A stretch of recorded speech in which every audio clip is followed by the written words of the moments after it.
Welcome, everybody, to the Scott DeConing Leadership Podcast. I am Scott DeConing, here again with my good friend, Hugo Wiles. Good day, sir. Hi, Scott. How you doing? Good. How are you? Good to be here. Good. Excellent. Today, we're going to talk about servant leadership. Servant leadership is something that is, I think, becoming a little bit more known within today's society, but it's definitely something not practiced, which is why I think it's important that we try and talk about and bring awareness to it. Before we jump into that, though, I do want to talk about a website that I've talked about on many of the podcasts so far. I'm going to bring it up again in this one just because I'm trying to bring so much awareness to it, and that is blessedliberia.ca. Blessedliberia.ca is a website that I have created with my father-in-law in order to help teachers and the students that you can currently see on my screen if you're watching this on YouTube not only get an education that they deserve, but also it's come down to getting food on their table. Because of the coronavirus, they are really struggling to eat even once every 3 days. So this is why this has been such a huge push for myself and for my father-in-law. And again, we created this website. There's obviously some updates that we have to do, but you can see here that there's quite a bit of information when it comes to Liberia, some of the history behind it, some of the things going on currently, and it kind of introduces you to some of the people that are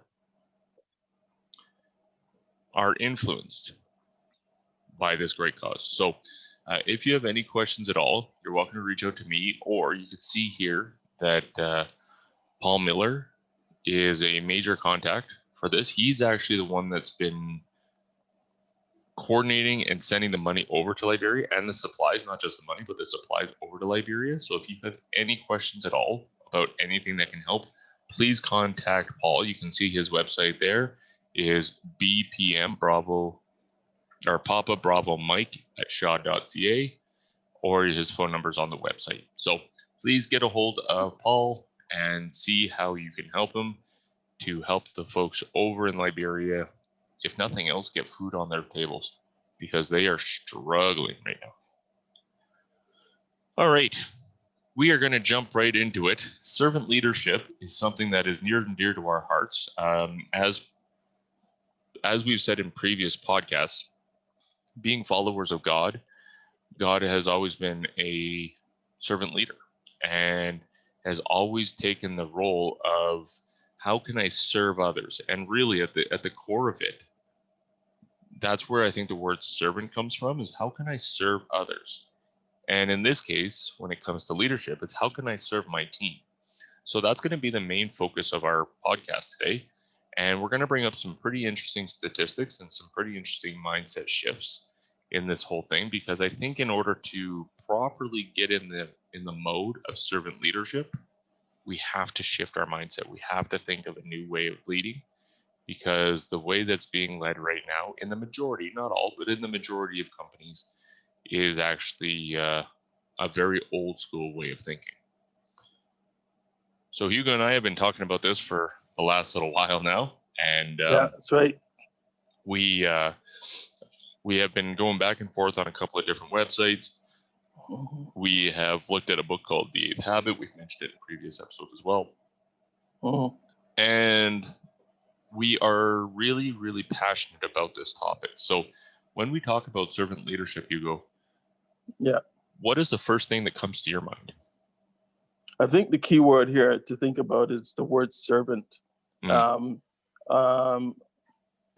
It's a lot of people think that being a leader has nothing to do with serving. Yeah. What's interesting is that the definition of leadership itself is all about serving. That's right. So the big question is, okay, if I'm a leader, how can I be a servant at the same time, right? Mm-hmm. And I think it's basically looking at it to the goggles of customer service, mm-hmm. and good morale in the company.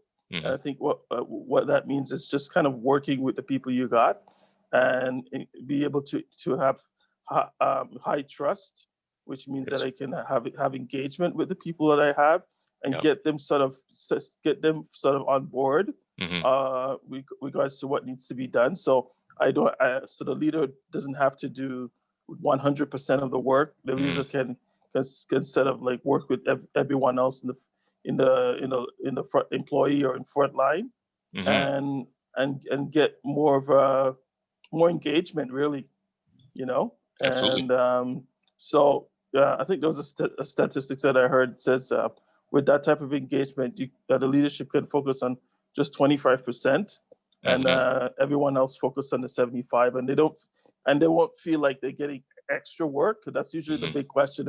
Am I going to be doing extra work, or is this more work?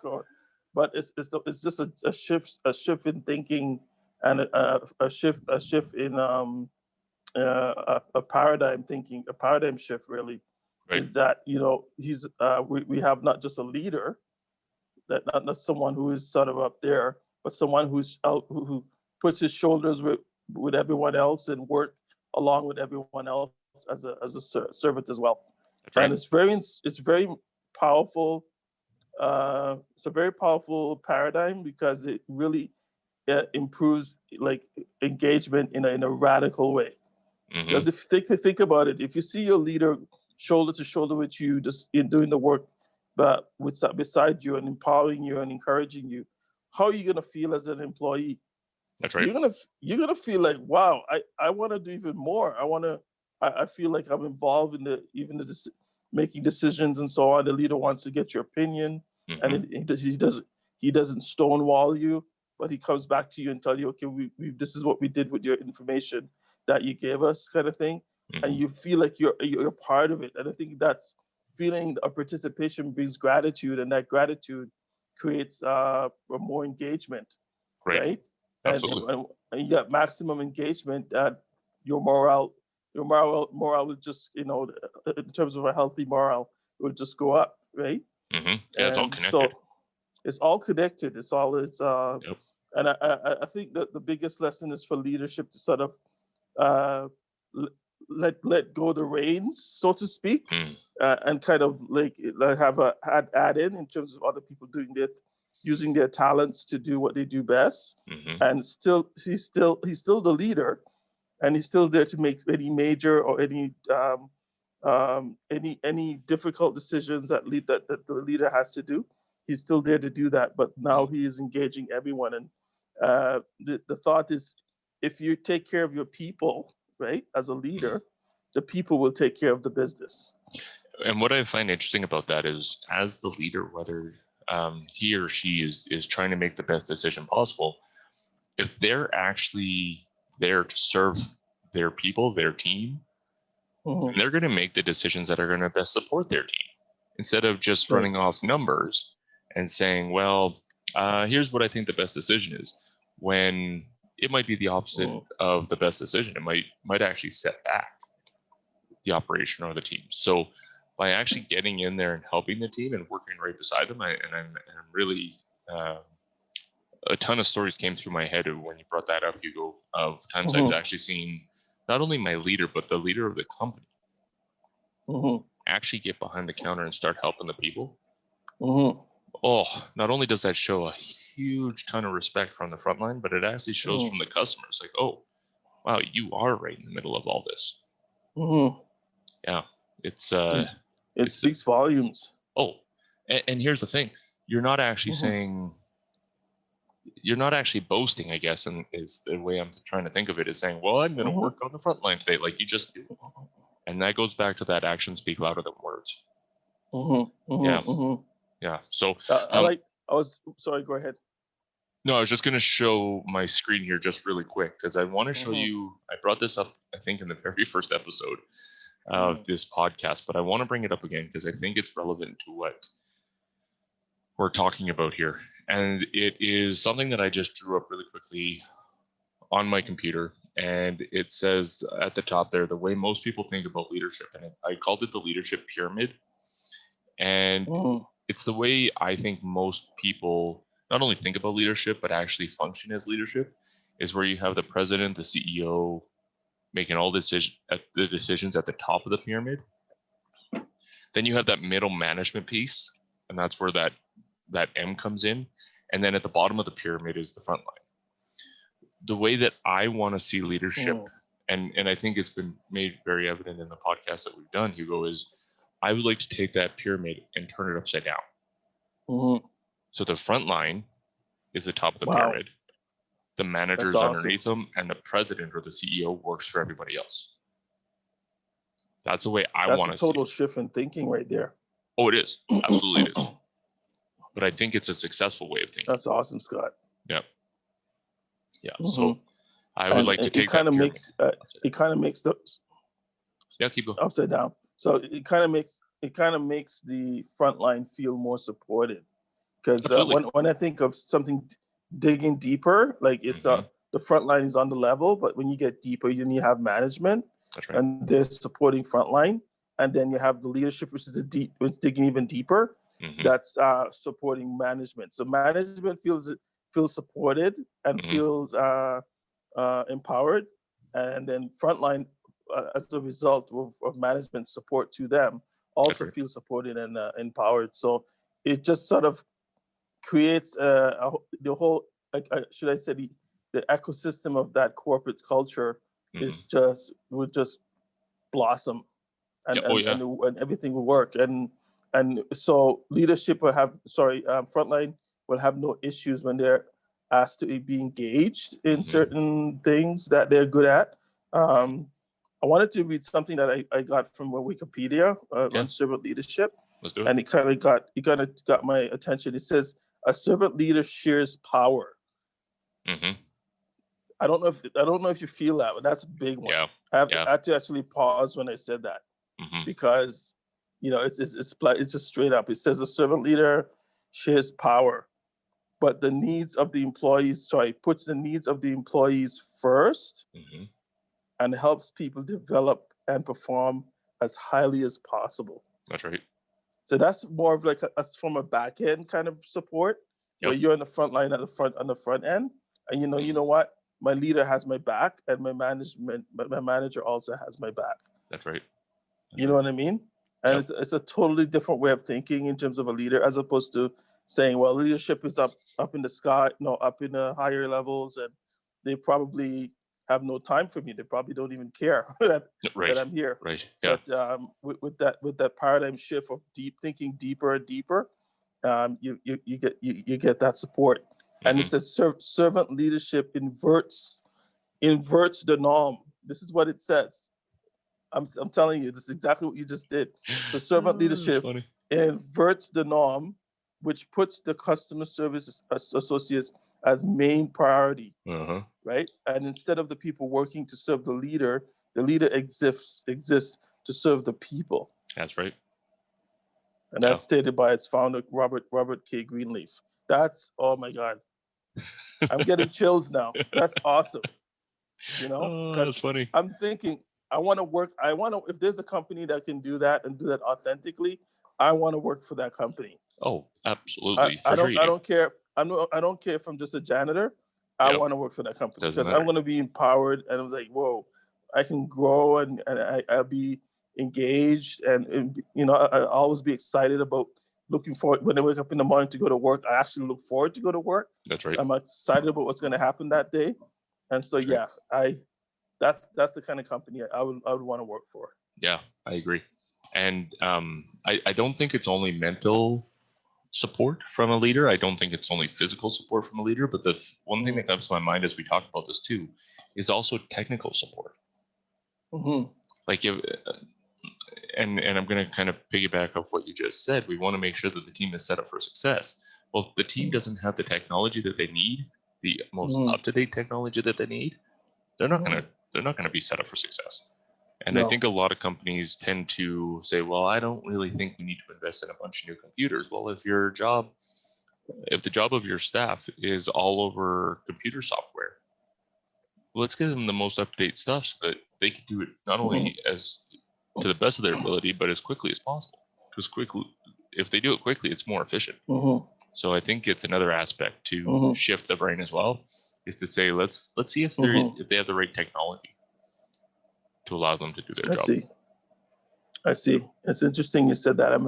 I work for WestJet, a company called WestJet, and we had a town hall meeting, and it's interesting that the meeting began with the leadership talking about the business, but then it swerved into the majority a different conversation talking about the IT or the information technology side of the business, right? And they began to see that there was a lot of gaps a lot of blind spots or gaps when it comes to what the leadership knew or assumed and what is actually going on a frontline level or even a management level.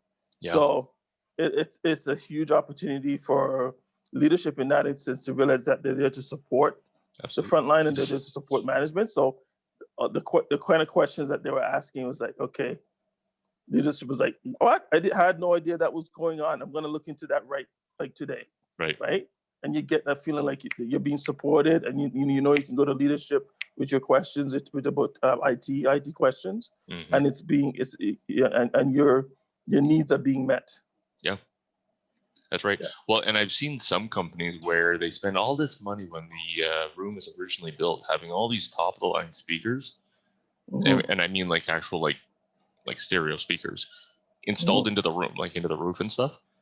Yeah. But because they don't keep it up to date, they actually have to rent speakers because the ones that are installed into the roof are now such poor quality that they actually look unprofessional. Well, that's also what I'm talking about. Like, invest some time and some money into the equipment you already have, so you're not renting speakers, for example. Like that just, it is a different shift in mindset for sure. Yeah. And something like that would be a perfect. Sorry. No, keep going. Keep going. Yeah, no. Yeah, something like that would be a perfect example of a problem that's known on the front level, on the ground level, or front line, and it's also known at the lower, middle management level. But then it's somehow shrouded from the eyes of leadership. So they're thinking, they're making the assumption, everything is up to date. We have all the up to date state of the art equipment and everything we need. Right. And it's like, no, sir, you actually don't, because we have an issue that speaks to that. So having that that free communication flow from the front line to leadership to management is ideal. Yes, it is. Yes, it is, for sure. And I think that's the value of actually getting in there and doing it with the people is you actually see the challenges right in front of your face. In the last podcast, not the last podcast, in a couple podcasts ago, we were talking about Undercover Boss. And we were talking about the definite pros and cons about being a leader going in to your company and being right in the mix of all that.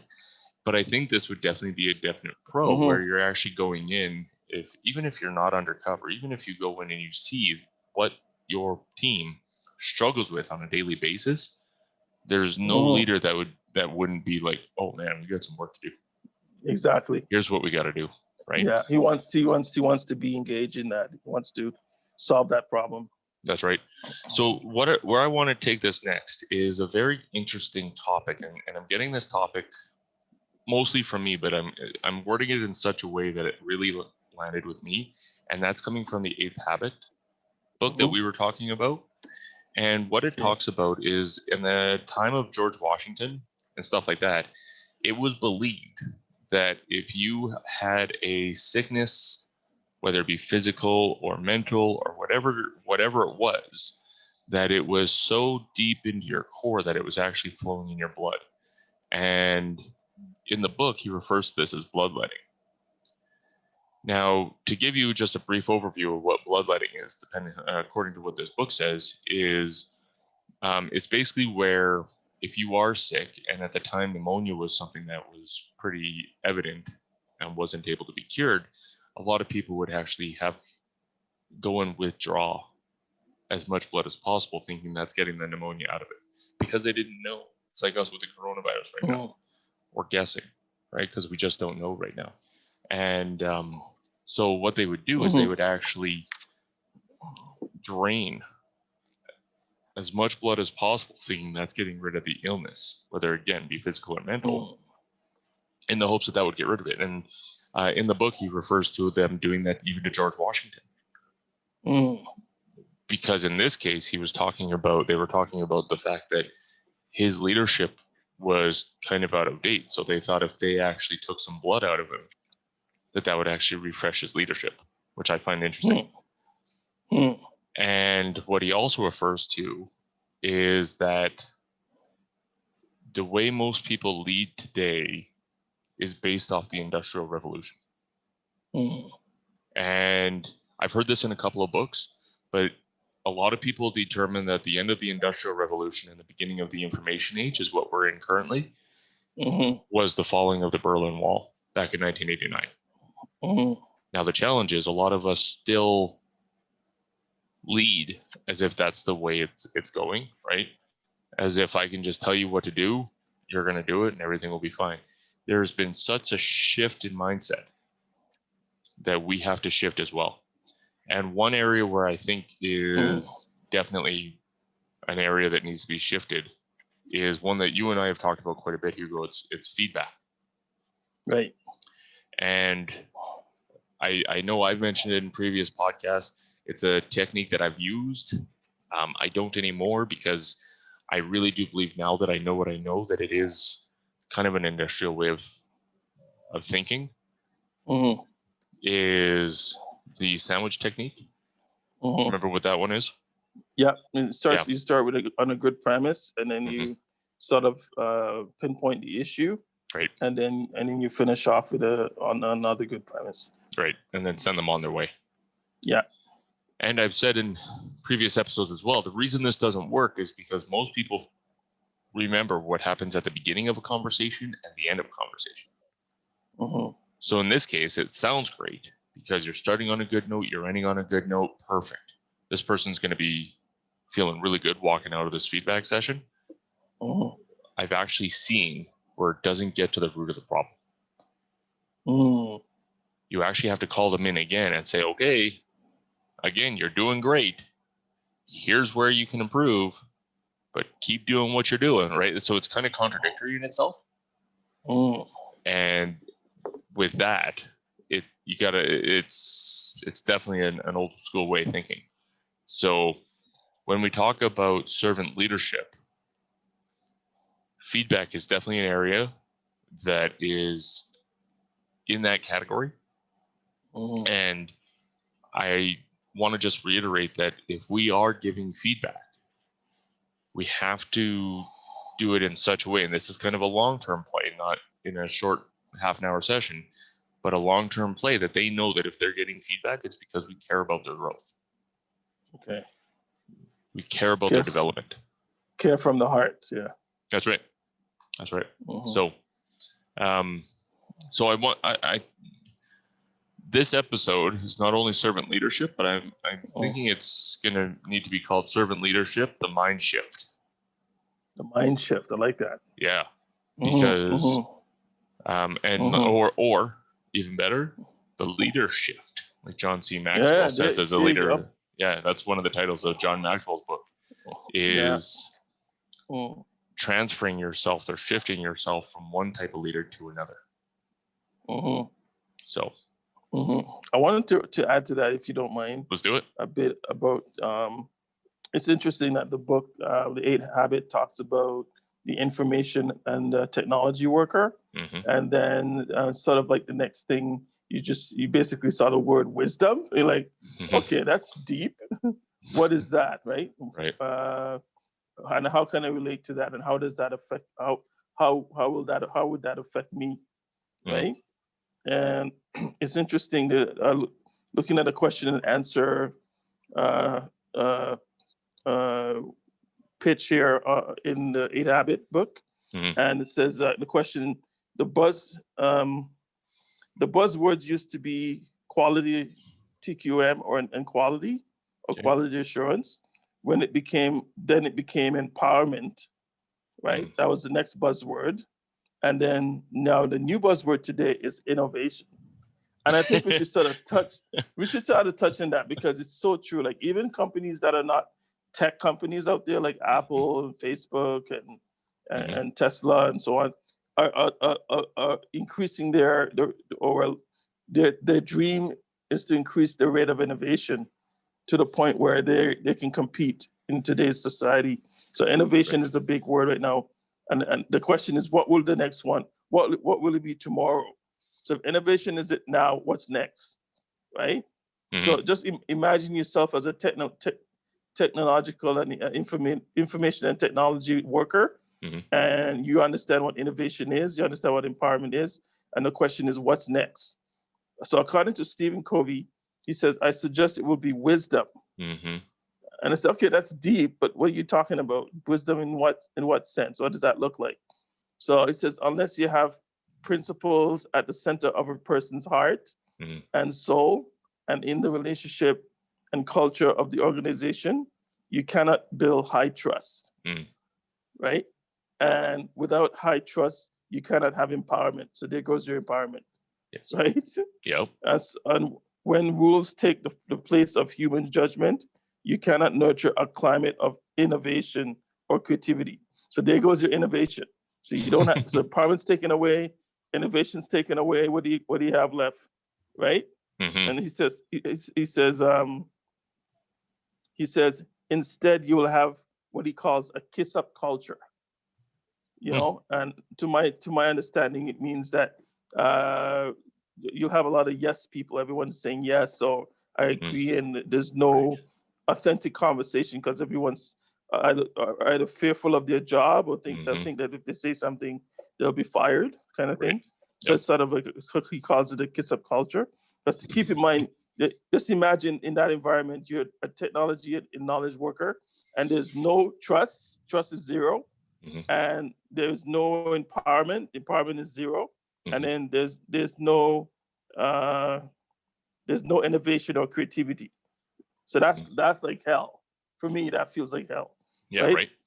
It's in the kiss up culture, but it says without high trust and aligned structures and systems based on an abundance paradigm. And to my knowledge, the abundance paradigm means the idea that we all can be successful and we all can have good things and we all can be on the top of the ladder. And it's not just for a few people. So the abundance says without high trust and aligned structures in the system based on the abundance paradigm, you cannot get quality. So you can't even get quality, which was the first one, TQM. Wow. So he says, of necessity, the age, and this is where he talks about the age of wisdom. He says, of necessity, the age of wisdom, in my opinion, will follow the age of information, where the essence of leadership will be to be a servant leader. Do you see how important it is to understand servant leadership? Like for anyone. Core. Yeah, whether you're a leader or you're frontline, your management, or you're just the guy that's trying to improve the system as a coach or a speaker, everyone needs to understand the concept of servant leadership. Yep, totally agree. Yep, completely agree.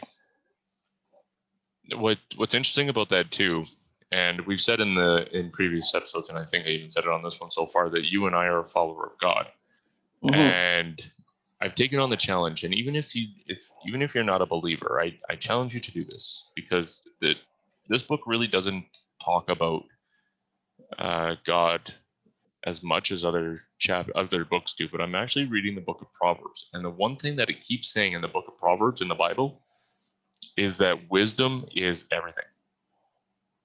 If you want to move forward in life, you have to get wisdom. After that is understanding or knowledge, and then after that is understanding. And I've heard it in many cases, also the 8th habit, but I've heard it in many cases, and I've actually tested this, and it's completely true. The best way to know how to do something is to get to a point where you can teach it. Because if you could say that again? Yep. The best way that you can actually learn to understand something and get that wisdom, get to a point where you can teach it. I'm going to write that down, actually.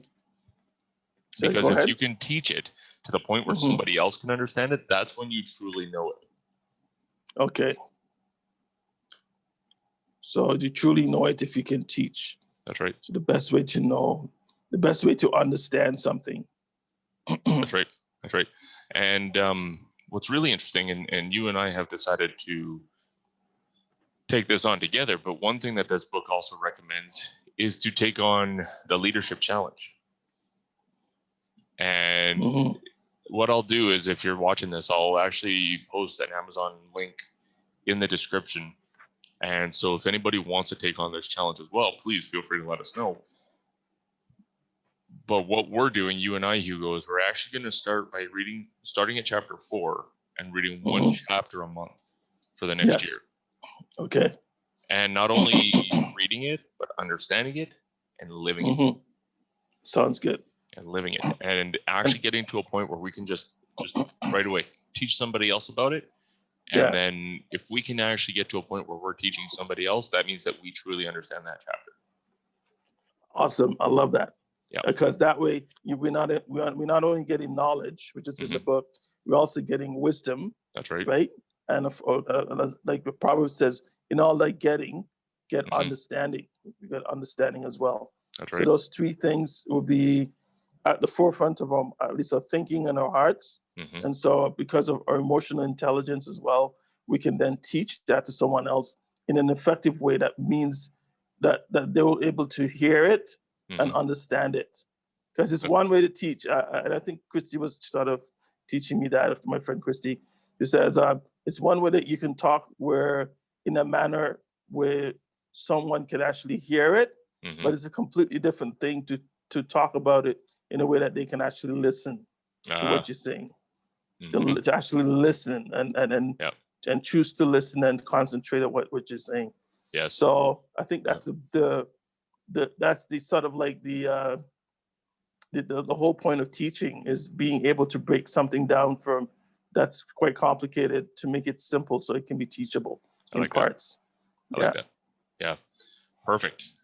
You know what? I think this is a really good place to end it. It has been about 45 minutes. And again, we can do a part 2 on servant leadership. This one is more of the mind shift, or the leader shift, as John Maxwell puts it. And then we can get into a little bit more next time, like moral authority and other things like that. So let's end it there. Thank you very much again for joining me, Hugo. Yep, you're welcome. Definitely a pleasure, always. Folks, if you want to get a hold of Hugo, please go to his website, Clue Solutions, it's plural, cluesolutions.org. That's the best way to get a hold of him. I am all over social media, and I'll post my links in the description below, as well as my website, scottdeconing.com. You're welcome to get a hold of me there. And again, please bring awareness to blessliberia.ca. The people in Africa right now, in Liberia especially right now, they need help. They are barely surviving, especially with the pandemic. So please do what you can. Bring awareness. Even if you can't donate, let somebody else know. And hopefully it'll get to the eyes and ears of somebody who can. Every little bit helps. And again, I'll post that website in the description below as well. All right. Thanks very much again, my friend. And we'll talk to you on the next one. Sounds good. Okay. All right. Later.